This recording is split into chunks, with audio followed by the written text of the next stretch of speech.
كثير منهم ساء ما يعملون يا أيها الرسول بلغ ما أنزل إليك من ربك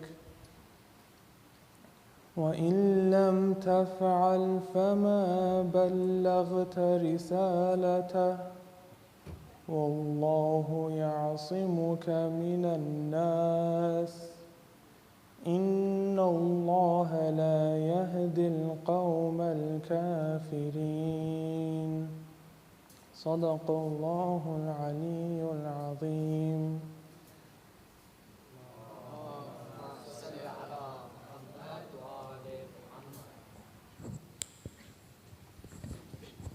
Thank you, Musa, for that beautiful recitation of the Holy Quran. Before we proceed further with the program, I would like to take a moment to thank the sponsors of tonight's program, the families of Talat Ali, Amna Ali, Adnan, and Nusrat Sadiq. Can we please recite a Surah Fatiha for their marhumin and for all our marhumin?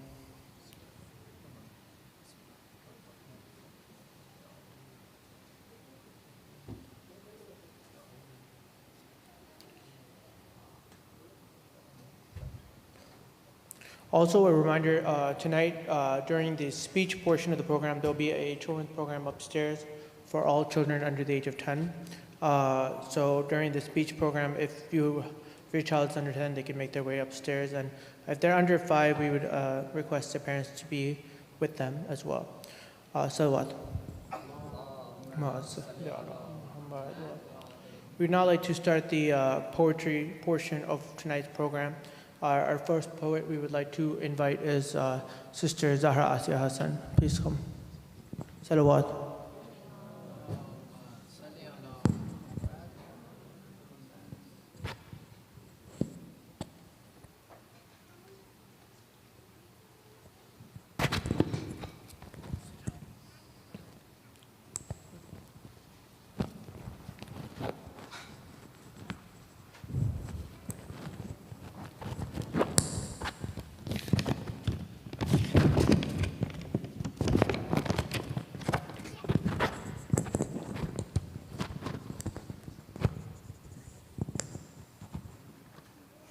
Assalamu alaikum everybody. Eid al-Ghadir Mubarak to all of you. I'm reciting a poem about the blessed occasion where Allah subhanahu wa ta'ala perfected our religion. This poem is titled Champion, written by Naqri Uzwi.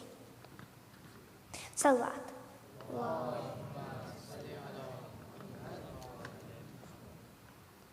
He proudly climbs the champion's podium, step by step, with shoes torn by the marathons won, running toward his beloved.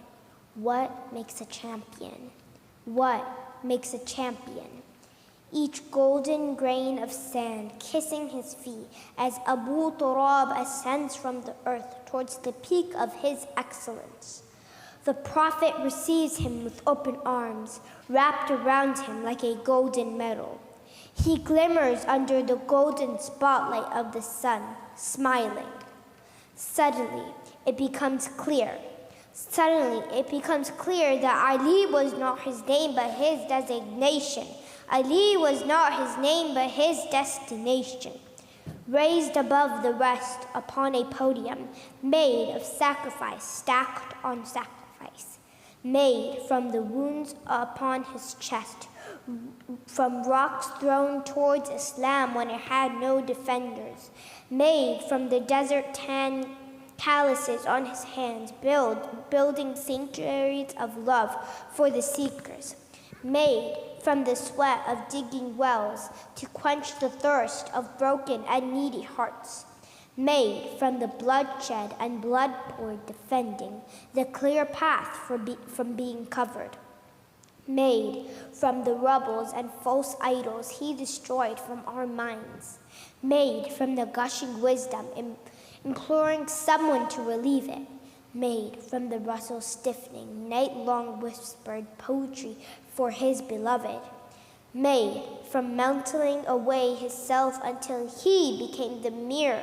it became a mirror of his love.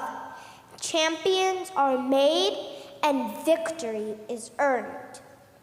His hand was raised and it is announced, Ali has won the heart of God. His hand is raised and it is announced, Ali has won the heart of God. Ali has won the heart of God. Salawat. Thank you, Zahra, for the beautiful recitation in the Vilayat of Amir al-Mu'mineen.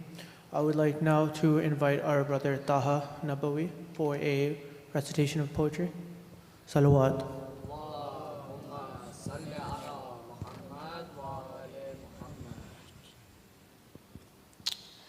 Bismillah ar-Rahman ar-Rahim. In the realm of wisdom and valor resides a name, a cherished valor. Imam Ali, a beacon of light, guiding hearts through the darkest night. His words like honey, gentle and kind. Truth flowed through his enlightened mind. With justice as his steadfast guide, he stood for righteousness far and wide. A noble lion, fearless and bold, his heart ablaze with love untold. In battles fought with his sword would gleam, defending truth, a righteous dream. In knowledge he soared to great heights, a scholar of profound insights. His wisdom a vast ocean deep, where seekers found solace to keep. A compassionate soul he'd embrace, the orphan, the poor with tender grace. His humility touched every soul, a servant of God, he reached his goal. Imam Ali, a symbol of virtue, his legacy, a treasure anew. His teachings echo through the ages, inspiring hearts in history's pages. In admiration we humbly bow to the man of honor we honor now. Imam Ali, a guiding star, leading humanity from afar. Thank you for these beautiful, very inspiring words of poetry about our beloved Imam. I would now like to invite Sister Ma'suma Hassan for a recitation of poetry. Salawat.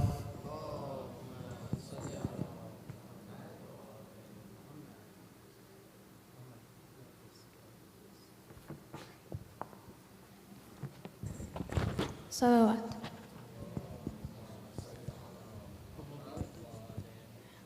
Assalamu alaikum, everyone. Eid Mubarak to everyone on this blessed occasion. I will be reciting a poem I wrote about Imam Ali alayhi salam. He was the lion of God, the one called Haydar, the gate of knowledge and the epitome of courage. With only one hand, he conquered Khaybar. He was the right hand of the Prophet and the commander of the faithful. His miraculous birth was a blessing to this earth. Even in martyrdom, he was ever grateful. He slept in the Prophet's bed, answering with no hesitation. Assassins waited near, but he had no fear, even with 40 swords pointed at him. So who else could be worthy but the speaking Quran, to be the Prophet's successor and the Muslims' leader, whose guidance we rely on? It was this day that marks the completion of our faith. The appointment of Haydar, called Al-Eid al-Akbar, for his day is the best of days. We pray for Al-Mahdi to bring justice and equality when he stands in front of the Kaaba that opened itself for Ali. Salawat.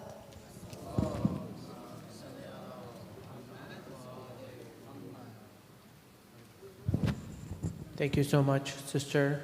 Thank you to all our poetry reciters tonight for these beautiful words.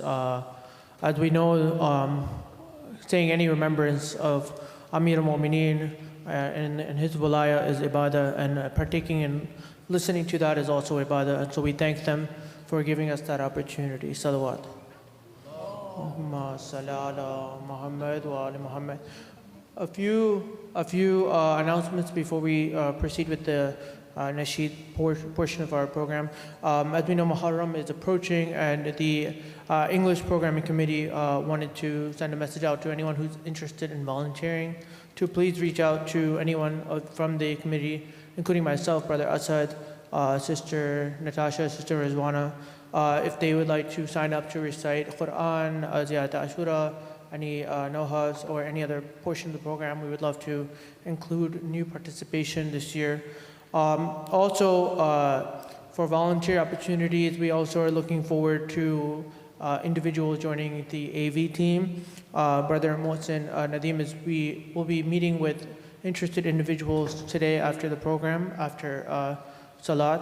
So if anyone's interested, especially on the English side, they need help, he'll be going over the volunteer responsibilities for what it means to be in the AV team, covering the media controls and how to troubleshoot and all of that. And this is a special need, especially on the English side. So if anyone is looking for a way to serve during Muharram and beyond, we would highly request you to sign up and show up to this training session after the program. Salawat. And again, for those who came late, once the speech starts, there is a program for the children under the age of 10 upstairs, so they can proceed up there. Now I'd like to start the Nasheed portion of the program by inviting our brother Muhammad Ibrahim to come up. Salawat.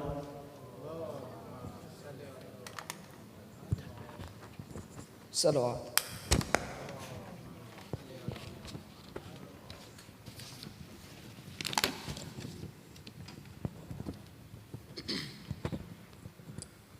Oh, you tears on my cheeks, out of love you may fall and tell stories about a man that is the greatest of them all. Let all the hearts be for this day. Let us celebrate Shia, proudly we be. Let Haidar be our faith. Let Haidar be our faith. Let Haidar be our faith. Narae Haidari, Labbaika ya Ali. Narae Haidari, Labbaika ya Ali. Let Haidar be our faith. Let Haidar be our faith. Let Haidar be our faith. You will hear a voice from afar, a call that was sent to the stars.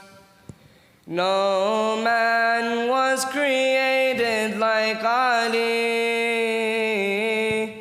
No sword was made like Zulfiqar. Narae Haidari, Labbaika ya Ali. Narae Haidari, Labbaika ya Ali. Let Haidar be our faith. Let Haidar be our faith. Let Haidar be our faith. Let the mountains of Uhud speak with the voice of Musa's flame. Ali was strong and they were weak. There is no need to mention their names.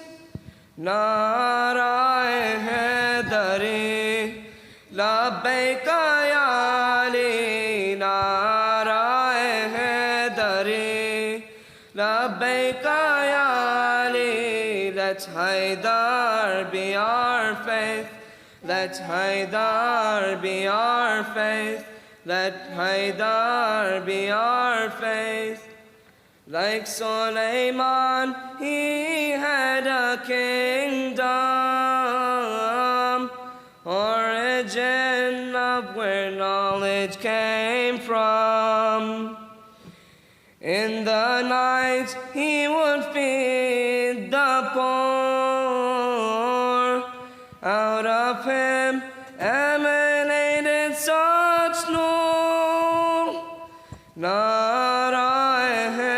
Haidari, Labbaik ya Ali, Narae Haidari, Labbaik ya Ali. Let Haidar be our faith, let Haidar be our faith, let Haidar be our faith. We will wait to receive your call to Najaf, where your shrine stands tall. We crave to be with you, O Ali. Toward you we would love to crawl. Now shout out with me, as loud as it can be, Narae Haidari, Labbaik ya Ali, Narae Haidari, Labbaik ya Ali. Let Haidar be our faith, let Haidar be our faith, let Haidar be our faith. Salawat.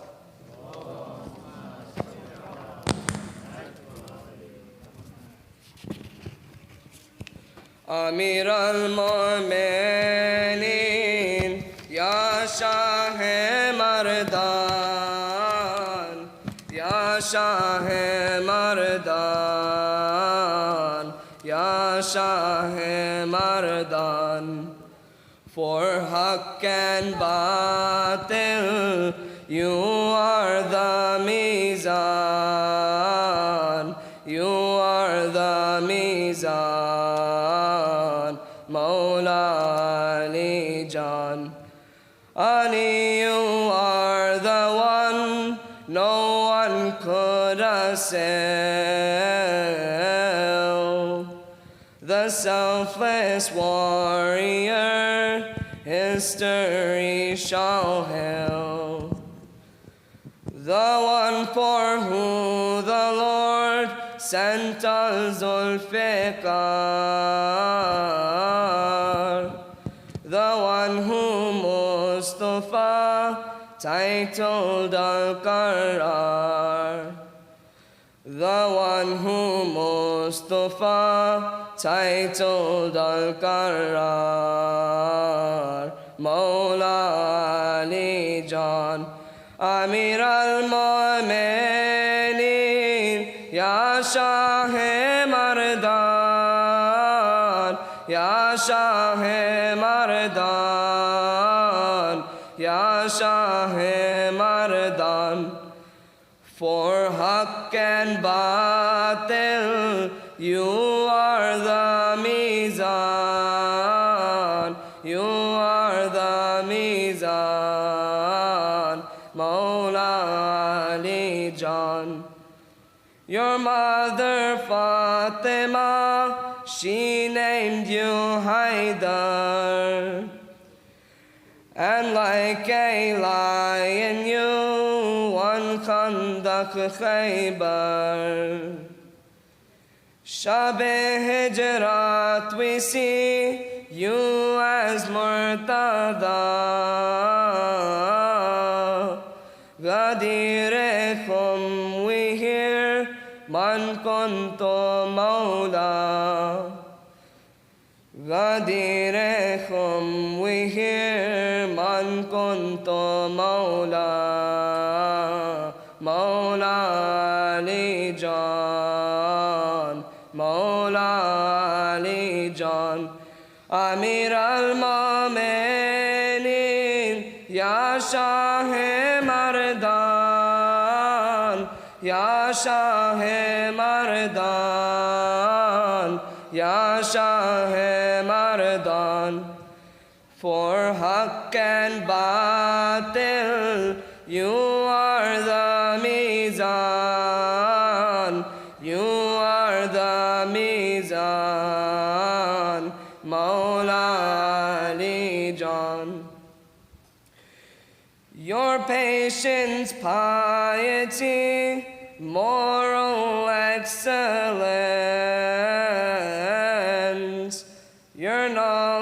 knowledge, empathy, peak of eloquence. If your example all Muslims could embrace, we would be paragons of justice and grace.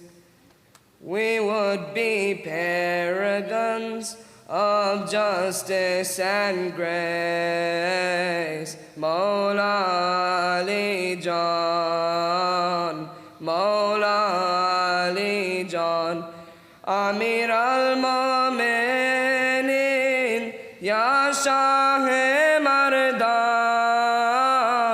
Ya Shahe Mardan, Ya Shahe Mardan.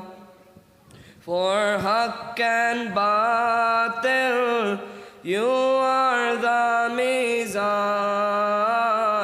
you are the mizan, Mawla Ali John. The world is still in awe from Badr or Hunain, but your true miracles are Zainab Hussain. For 14 centuries, no one has surpassed the standards that they set for standing steadfast. The standards that they set for standing steadfast. Mawla Ali John, Mawla Ali John, Amir al-Mu'minin, Ya Shahe Mardan, Ya Shahe Mardan, Ya Shahe Mardan. For haqq and batil, you are the mizan, you are the mizan,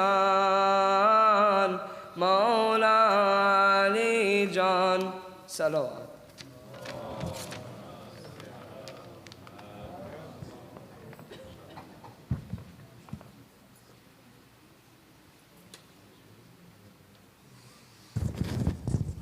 Another salawat for our esteemed reciter, Brother Muhammad Ibrahim.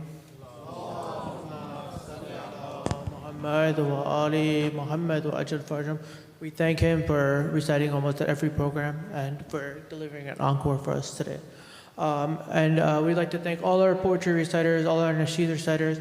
We have one more reciter coming, but inshallah he will be rounding out the program at the end.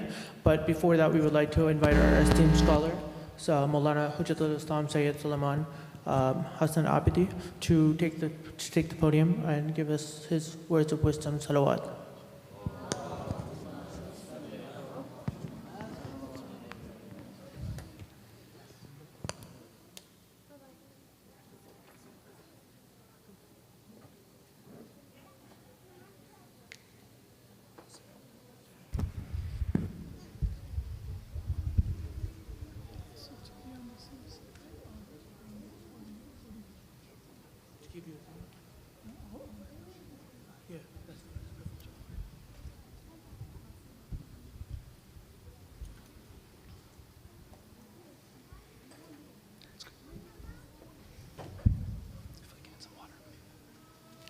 صلوات على محمد وآل محمد.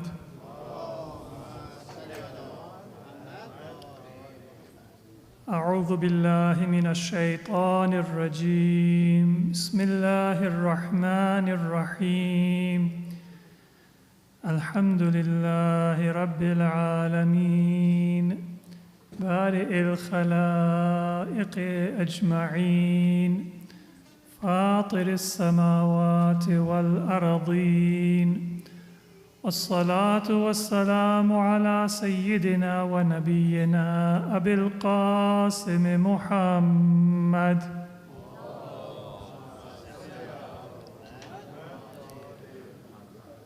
وعلى أهل بيته الطيبين الطاهرين ولعنة الله على أعدائهم إلى قيام يوم الدين رب اشرح لي صدري ويسر لي أمري واحلل عقدة من لساني يفقه قولي أما بعد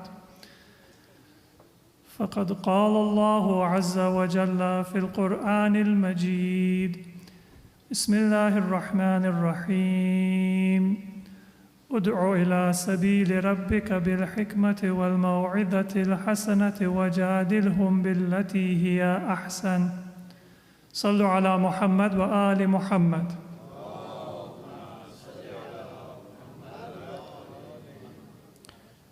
Dear brothers and sisters, Assalamu alaikum wa rahmatullahi wa barakatuh.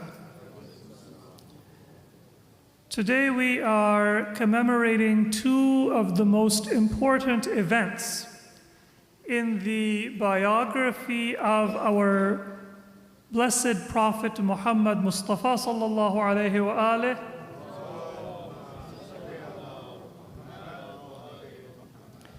And also in the story of the religion of Islam from the beginning until today. There are some events that you don't look for them in history books, but rather you judge history books based on how they have treated those events. So let's say, for example, there is something that you experienced in your life. You lived it with your own eyes and ears and your own experiences. And then somebody brings you a newspaper article or a book or an essay about that same event that you were a part of. Are you going to second guess your own experiences based on what somebody reported on third-hand sources, that I heard somebody or I read somewhere that this took place? Or are you going to evaluate what you are reading based on your first-hand knowledge, experience, and expertise? Now, there are some things that we experience, but we only experience a small part of them. And so I can't say that I experienced the entire event. And of course, that essay or that book, it may add much new information and material that I didn't know about, and that's not what I'm talking about. Well, let's say there is something that you were in the heart of and in the center of, and you know it inside out, because all of your information is from experience. All of your information is firsthand. All of your information is certain and definitive. Then you will be in a position to evaluate and to analyze whether what you are reading is accurate or not, whether you can prove it to somebody else or not, whether you can explain it or not. The reality is that you will not depend on what is written in order to understand what is true.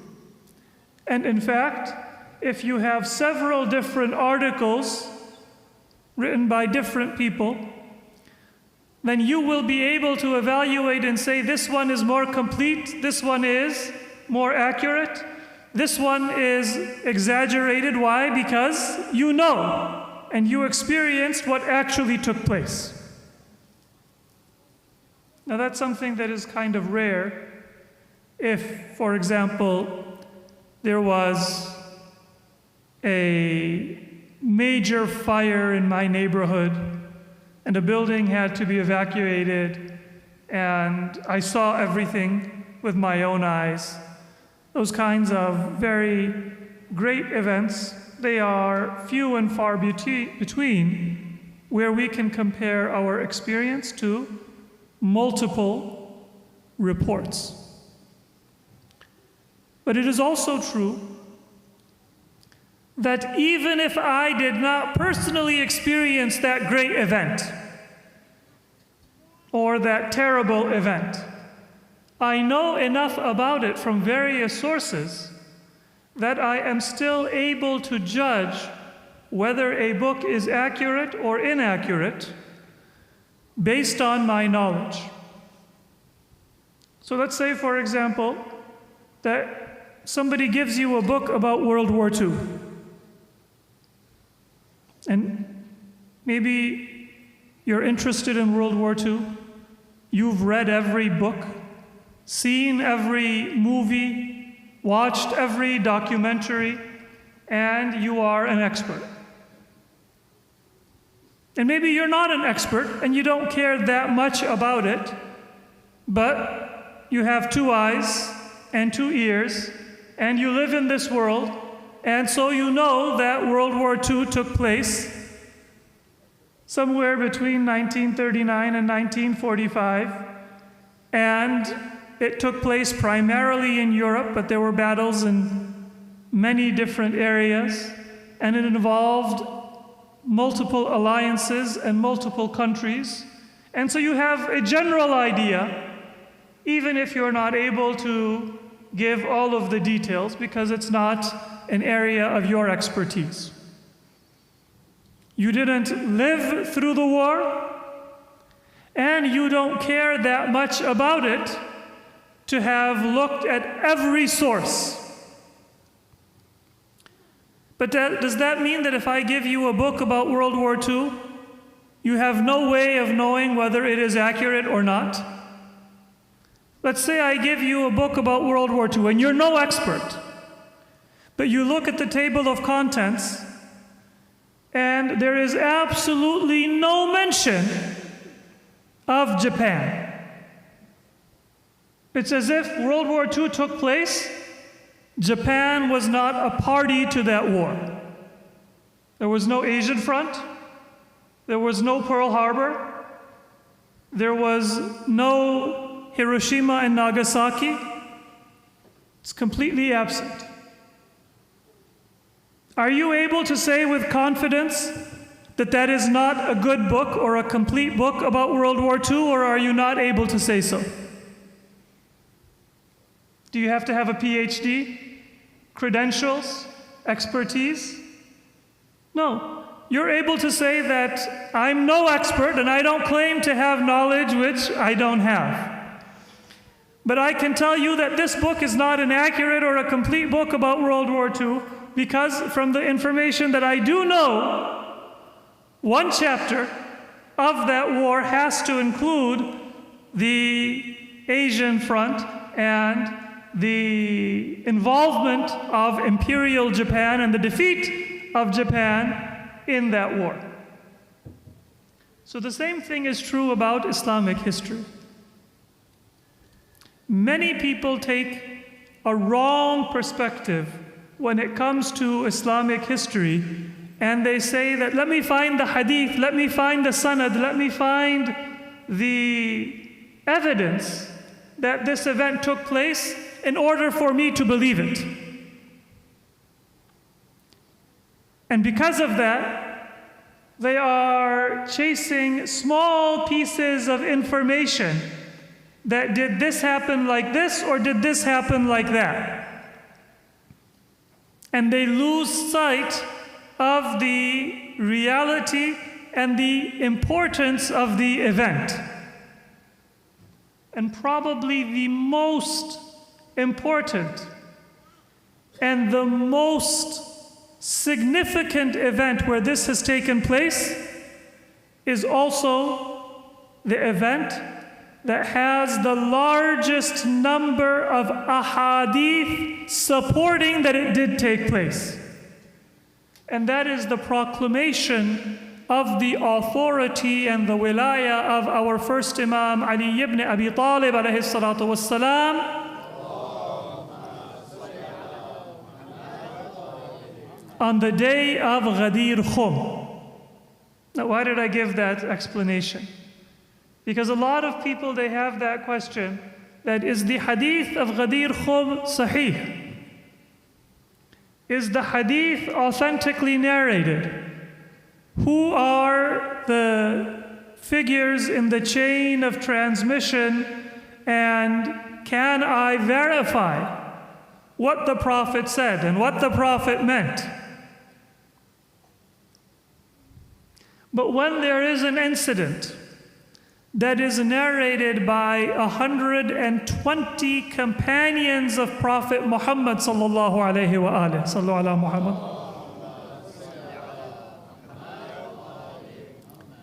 and hundreds of the Muslim scholars in the second generation of Tabi'een and afterwards, such that the author of Tarikh al-Tabari, Muhammad ibn Jarir al-Tabari, he collected just the chains of transmission of Ghadir into 2 large volumes. One of the great scholars and historians of Islam, al-Dhahabi, in the 8th century Hijri, he says that I began reading that book of Tabari just looking at the chains of transmission of the event of Ghadir Khum. فَانْدَهَشْتُ لِكَثْرَةِ طُرُقِهِ. And there were so many chains of transmission that I almost lost consciousness just trying to keep track of how many people narrated that incident from how many other people in a continuous, unbroken chain going all the way back to the time of Prophet Muhammad Mustafa sallallahu alaihi wa alihi. So you have consecutive, clear, unbroken transmission. And for those who may not be willing to accept that, they say, is it in Sahihain? Well, the event of Ghadir Khum is mentioned in Sahih Muslim. So, if you are a reasonable person looking at standards of research, then the objective data is that there are many transmitters and there are many people who reported the event. And if your standard is that you want it to be found in a single source, then according to that standard, it is found in Sahihain because it is mentioned in Sahih Muslim on the authority of Zayd ibn Arqam. Now, here is where that question comes up. That can I evaluate books and sources on the basis of what they mention? Once we have established that there is no doubt that the event of Ghadir Khum took place, then we can go back and we can say, how has the history of Islam treated this event? Not in order for us to say, did Ghadir Khum take place or did Ghadir Khum not take place? Was there a khutbah, a sermon of the Prophet, or was there not? That would be like for me to say that let us have a discussion about whether France or Great Britain or the United States or the Soviet Union participated in World War II or not. That is not something that you need to have a discussion. And if you don't know that, then you just need to have a cursory understanding of the history of the last 100 years. It is not a matter of debate or proof. It is a matter of being well informed. Once we have established through so many chains of transmission and sources that the event of Ghadir took place, and that cannot be doubted, we can go back to different Islamic sources. And we can say that if they claim to be an account of the life or the teachings or the sayings or the biography of Prophet Muhammad Mustafa sallallahu alaihi wa alihi,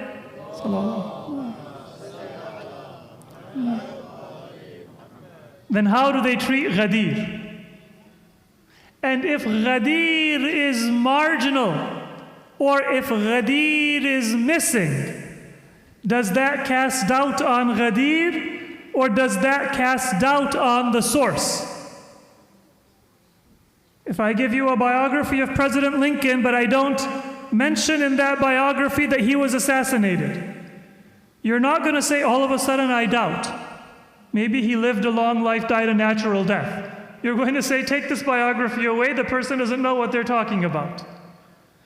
So when you see a book of history and it mentions the life of Prophet Muhammad, but it doesn't mention Ghadir, that doesn't cast doubt on Ghadir. That casts doubt on that biography written about the life of the Prophet, that either the author missed it or the author deleted it. It might be by mistake or it might be deliberate, but it cannot be accurate. Sallu ala Muhammad wa ali Muhammad.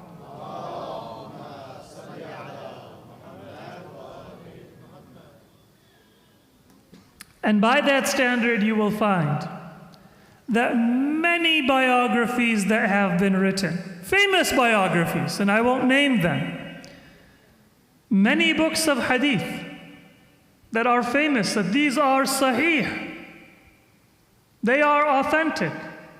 Great. Where is this last, greatest, and most important sermon of the Prophet? When Sahih Muslim tells you that this is the last sermon of the Prophet, when Sahih Muslim tells you that the Prophet is announced in this sermon that I am about to die and I am giving you a final message, then your other books of hadith, or your books of biography, or your books of the teachings of the Prophet neglect to mention that sermon, then what does that tell us about the completion and the reliability of those sources? And even in Sahih Muslim, the Prophet, he gave a sermon, the sermon is not mentioned, but just one sentence is mentioned. And that is the sentence containing Hadith al-Thaqalain. That Allah subhanahu, the word Thaqalain is not mentioned in Sahih Muslim. But Hadith al-Thaqalain, with other words, is mentioned. That I am leaving with you the book of Allah, and I am leaving with you my progeny, my Ahlul Bayt. Sallu ala Muhammad wa ali Muhammad. So this much about the fact that the event of Ghadir cannot be denied. But why is it so important? Why would 120 companions of the Prophet report this one event over all others?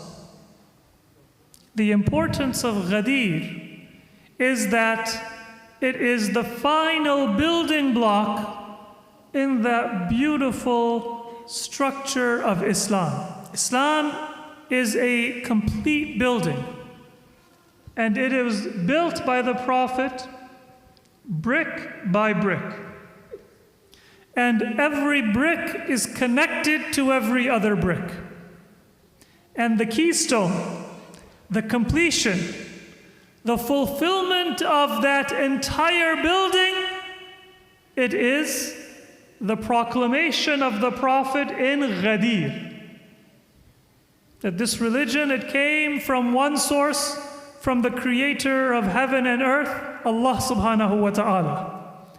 He sent all of his prophets and his final prophet to give a single message to humanity.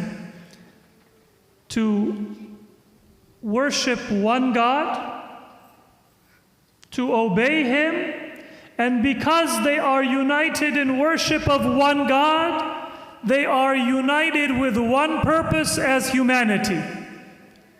From all races and all ethnicities and all languages, all cultures, educated and illiterate, urban and tribal and Bedouin, farmer and artisan and scholar and ruler, wealthy and poor, old and young, all of these differences naturally divide human beings, so that we may not always get along with one another, and we may not always understand one another, and we may not always enjoy each other's company or each other's foods or each other's humor. Those differences, they are natural and they are unavoidable. But there is something that can unite humanity even with all of those differences. And that is that if we have a shared purpose, then all of those differences will still be there. But they will be small and in their place, and there will be a far greater unity because we are serving and we are working for a shared goal. Now that goal, it comes from Allah subhanahu wa ta'ala. It is taught by the Prophet, but it needs to be implemented in every generation in society. And Eid al-Ghadir is when the Prophet brought how it is that unity of humanity is going to be accomplished, not just in terms of religion, not just in terms of scripture, not just in terms of law, but in terms of action and in terms of implementation. And that is through the love and the obedience of Imam Ali alayhi salatu wasalam and the Imams from his progeny. Sallu ala Muhammad wa ali Muhammad.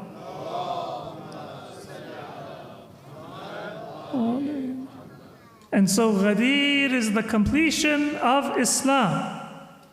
Ghadir is the completion of the message of Tawheed. Ghadir is the application of the teachings of the Quran. Ghadir is what unites humanity in spite of our differences, to be able to have a single purpose and to be able to worship Allah subhanahu wa ta'ala and serve the needs of our fellow human beings by knowing what it is that our job and our obligation is to carry out. When you take away Ghadir Khum, when you take away the wilayat of Imam Ali alayhi salam and the Imams from his progeny, and you still have the text of the Quran, but you don't have the heart of the Quran. You still have the performance of the prayer, but you don't have the purpose of the prayer. Every single one of the obligations and the rituals of Islam can still be there, but its heart and its soul and its purpose and its perfection will be absent. Because that can only come through the teachings of and through the leadership of Ahlul Bayt alayhimus salam.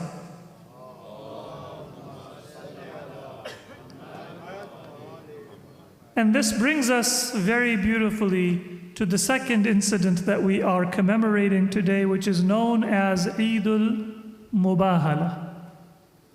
Mubahalah is a mutual prayer that is made between two people when they are not able to reach an agreement through discussion about what is true. The Quran teaches our Prophet in Surah An-Nahl how it is that he is to introduce Islam. And this is a very important ayah for all of us, because these days, especially with social media, it's very common for people to become debaters and to argue with one another and to take pleasure if somebody is defeated or silenced, or maybe to have more enjoyment in the debate than in the search for the truth. And that is why the Quran has not encouraged debate as a means of bringing people to the truth or a means of bringing yourself to the truth. Because the first casualty of any debate is a concern for the truth. Becomes a concern for my ego and making sure that I don't lose this one. And sometimes I use my religion as a shield for my own ego. I don't want to lose it for Imam Ali. And so it's really my own ego, but on the shoulders of did Imam Ali tell me to enter into that debate with every fool that I meet on the street? No. So am I really trying to win it for Imam Ali, or am I winning it for myself? If it were for Imam Ali, then I would act like Imam Ali acted and like he taught me to act.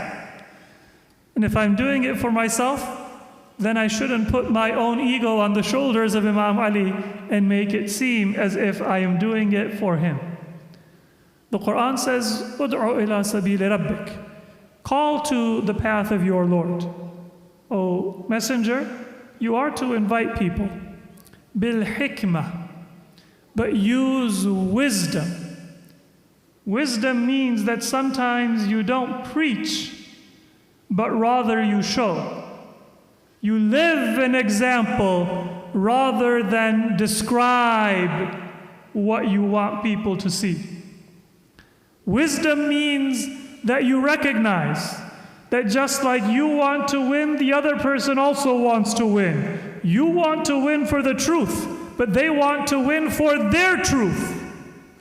And you don't want to enter into an argument in such a way that when they see that either they can win or they can remain true, they prioritize winning. Wisdom is not to make the other person defensive and sensitive, but rather to make them humble and able to see something that they did not see before.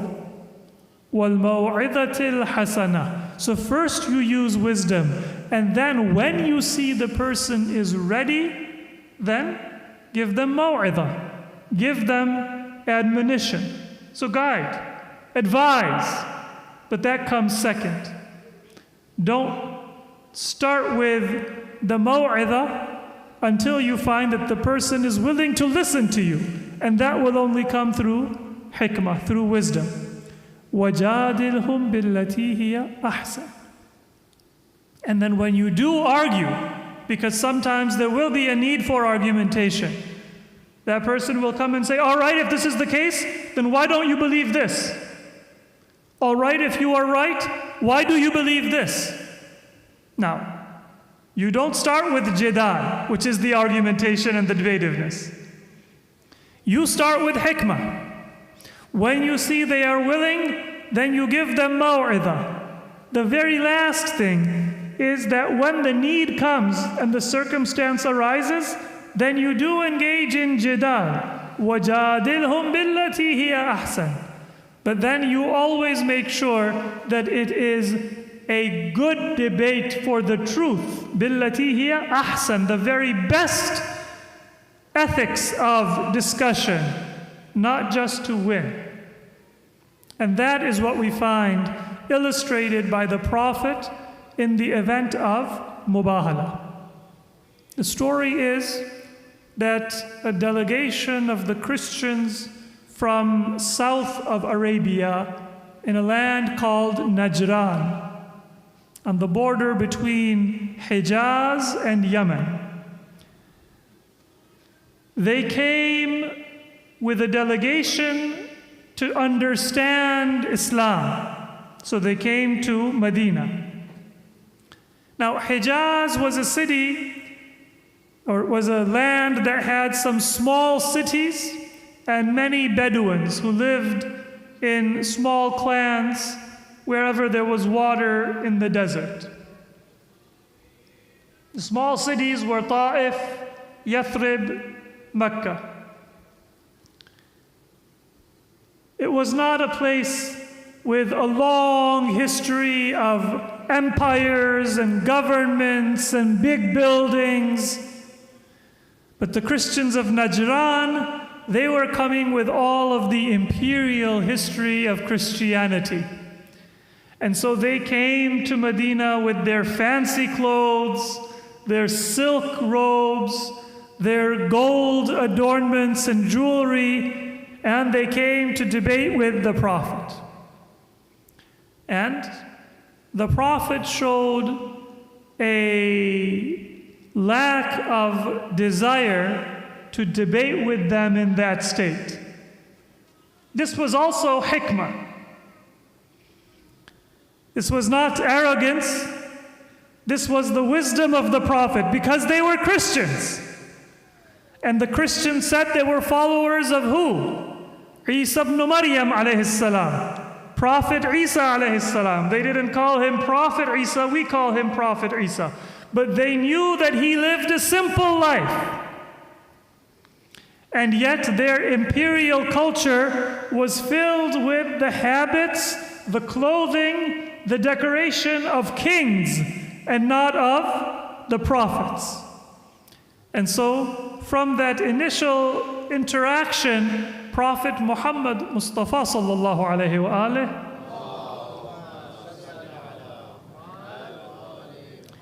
he was telling the Christians that you're not going to impress me with your fancy clothing, nor am I going to try to compete with you on your terms. Even today, sometimes Muslims, when we see somebody who is very wealthy, and sometimes we get impressed. A celebrity converts to Islam, and all of a sudden there is a commotion. Why is it so important if a celebrity converts to Islam? Because they have a collection of fancy cars? Because they have a great deal of money? So this is something that indicates, if anything, the person probably has not spent a lot of time thinking about what is truly important in life, and maybe they don't really know what is that important. Or they would have focused on it rather than focusing on those things that are not important. Maybe they've acquired wisdom, maybe they haven't acquired wisdom. But if somebody's accomplishments in life are that they have a collection of fancy cars, or that they have a collection of multiple vacation homes, then they are not giving you any evidence that they are wise and worth listening to, or certainly that they are worth following. So that was hikmah of the Prophet, to tell the Christians that in spite of your glorious history and the power of your empires and the fame of your scholars, that is not what counts in this discussion. Because you are talking now to the heir of Prophet Isa. You are not talking to the heir of the emperor of Rome or the emperor of Persia. So the Christians, they came, they dressed in simple dress, and they sat in the masjid of Medina, and they discussed with the Prophet. And that discussion is described in the Quran in Surah Al Imran.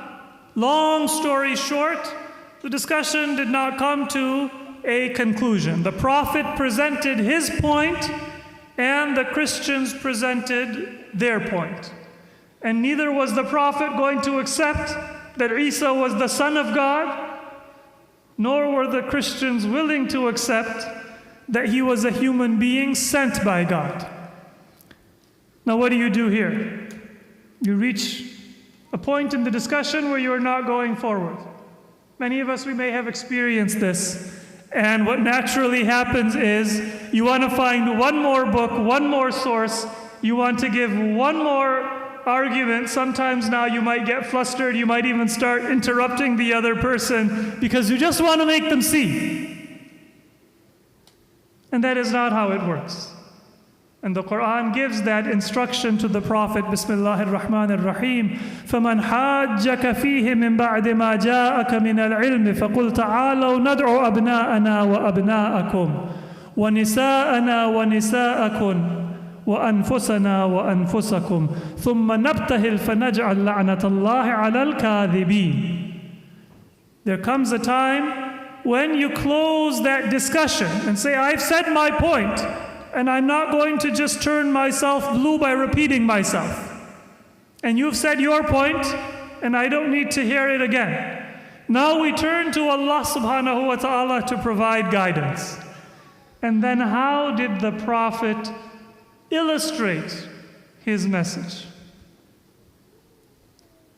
He didn't bring his most well-dressed companions to say, look, I have 10,000 people with me, and all of them, they are soldiers, they are able to defend, and I'm going to strike some fear into your heart.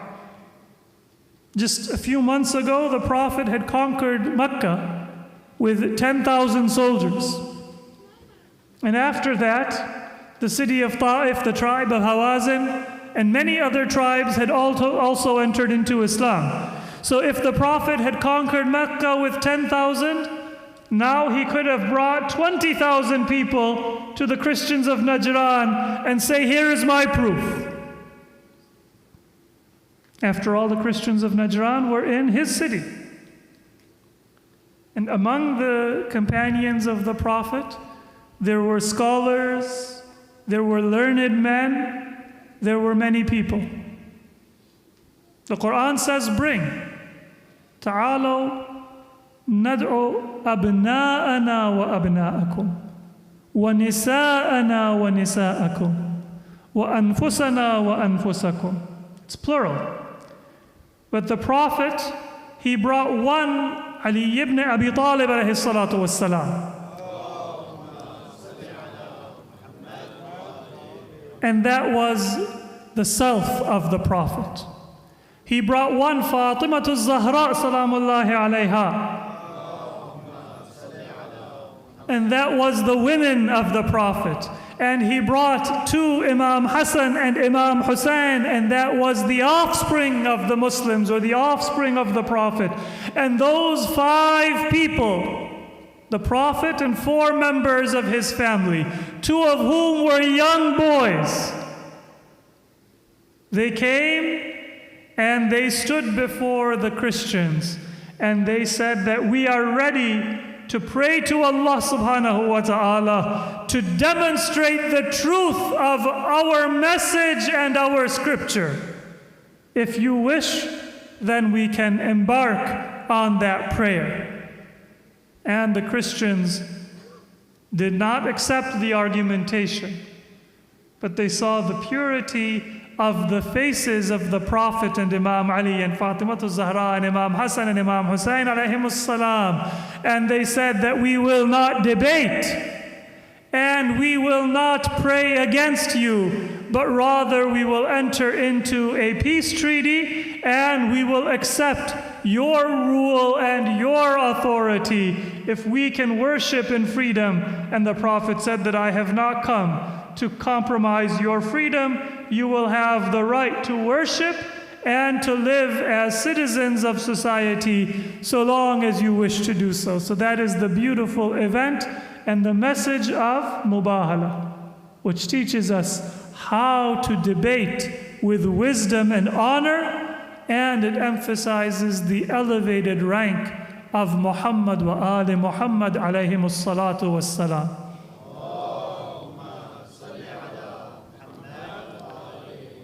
And with that, we will conclude the event of Mubahalah, the event of Ghadir. They took place within the space of a little less than a year.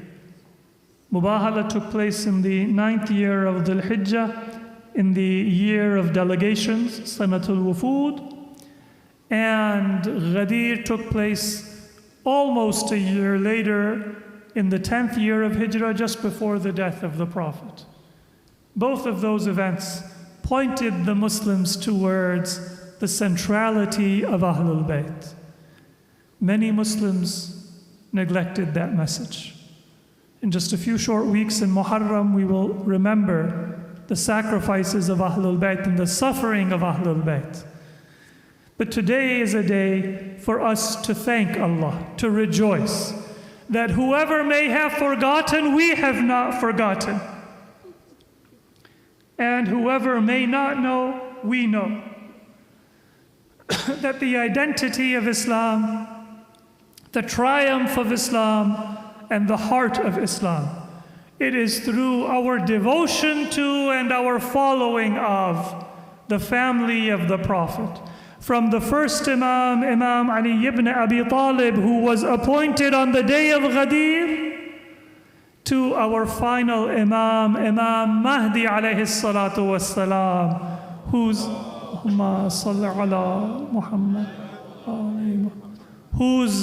arrival and whose advent we all await.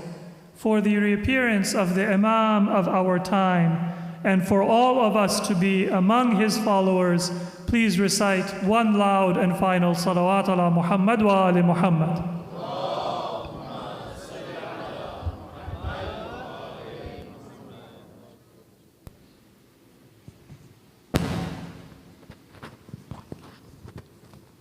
I'd like everyone to stay seated for our final Nasheed reciter of the night, salawat.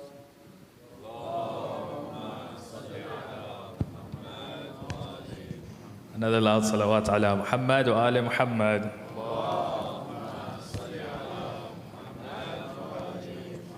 Sorry for being late and keeping you guys from the food. So I'm going to try to make this short. I have one that you guys have all heard before, and again, like usual, I'm going to need your help, and then I have a little bit of a surprise. So inshallah, we'll all have fun. And I begin with a loud salawat ala Muhammad wa ali Muhammad.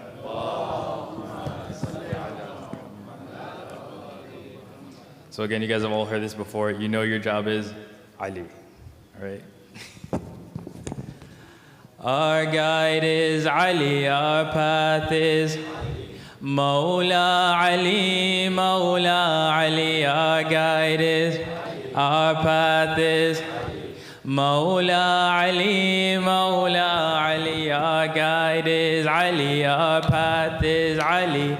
Mawla Ali, Mawla Ali. Our guide is, our path is I need more energy. Our guide is, our path is Mawla Ali, Mawla Ali. Our guide is, our path is Mawla Ali. On the love of your light, when I was raised, I was born in your name, I heard praise. On the love of your light, when I was raised, I was born in your name, I heard praise. In Ghadir, my heart for you was saved. In Ghadir, my heart for you was saved. Heard from my mother and my father. Mawla Ali, Mawla Ali. Our guide is, our path is Mawla Ali, Mawla Ali. Our guide is, our path is Mawla Ali, one more time. Our guide is, our path is Mawla Ali, Mawla Ali. I need a little bit more life from you guys. Just a little bit more life, or else I'm going to be up here singing all day. We're going to start one more time, okay? Loud clapping, loud Alis. Ya Ali. Our guide is, our path is Mawla Ali, Mawla Ali. Our guide is, that's better. Path is Mawla Ali. One more time. Our guide is, our path is Mawla Ali, Mawla Ali. When I see your shrine, I know that I'm home. You're the King of Kings, Najaf's your throne. When I see your shrine, I know that I'm home. You're the King of Kings, Najaf's your throne. With you by my side, I'm never alone. With you by my side, I'm never alone. Walking Quran in my adhan, walking Quran in my adhan.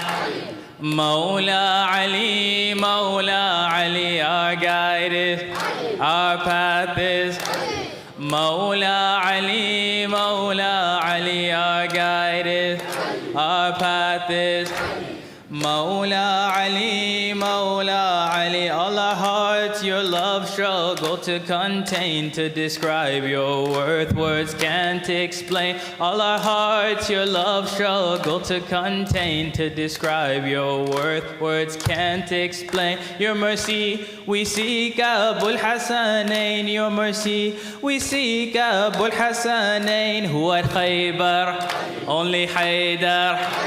Mawla Ali, Mawla Ali. Huwa Khaybar, only Haydar. Mawla Ali, Mawla Ali. Our path is, our guide is Mawla Ali, Mawla Ali. Our path is, our guide is Mawla Ali, Mawla Ali. Salawat ala Muhammad wa ali Muhammad.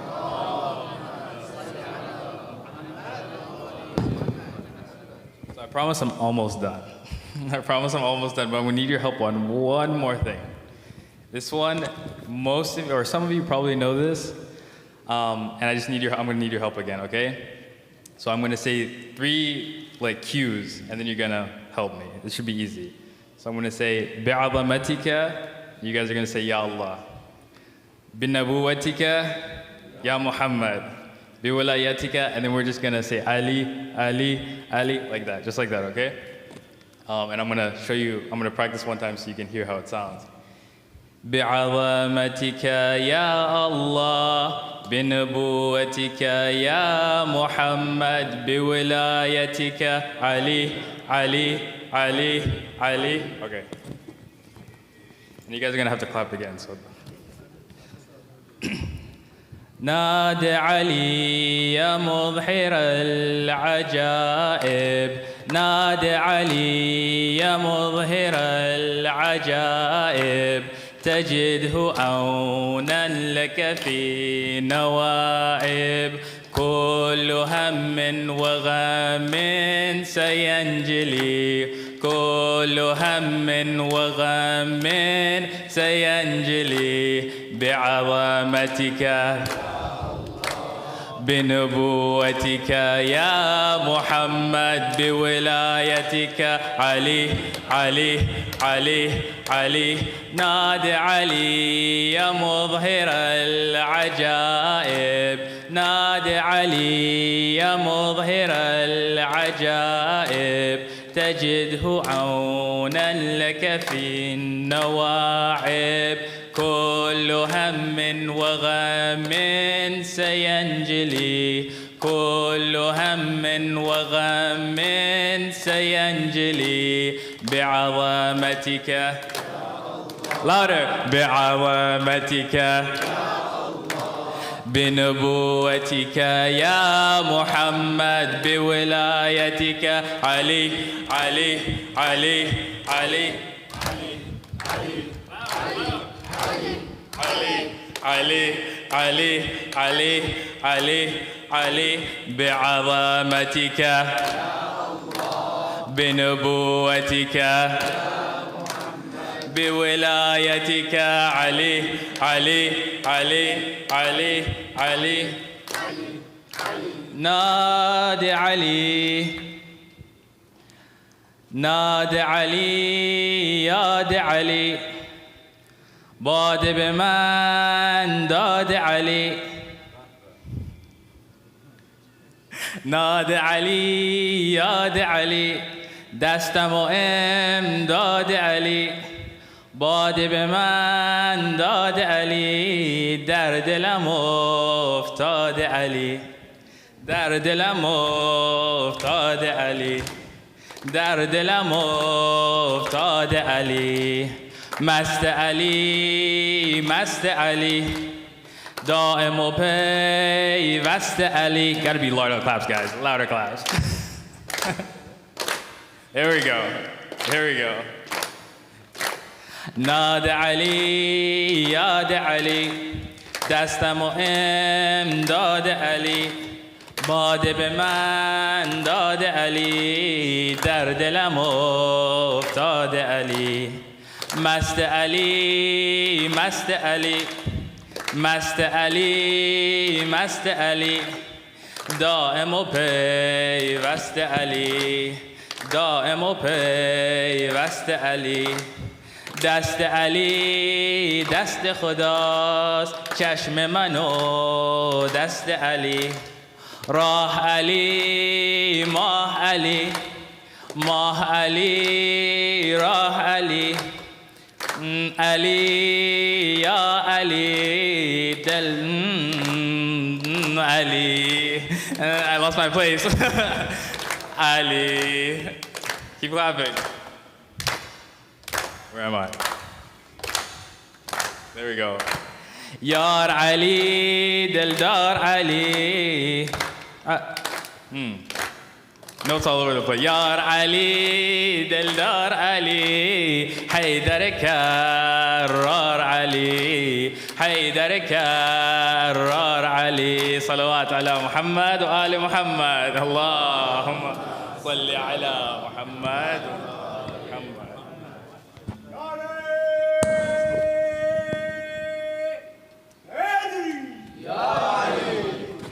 Thank you so much, Brother Hussein. That concludes our program, and it's now time for Salat. So we request everyone to stand up for wudu, and we'll be starting Azan shortly. Thank you.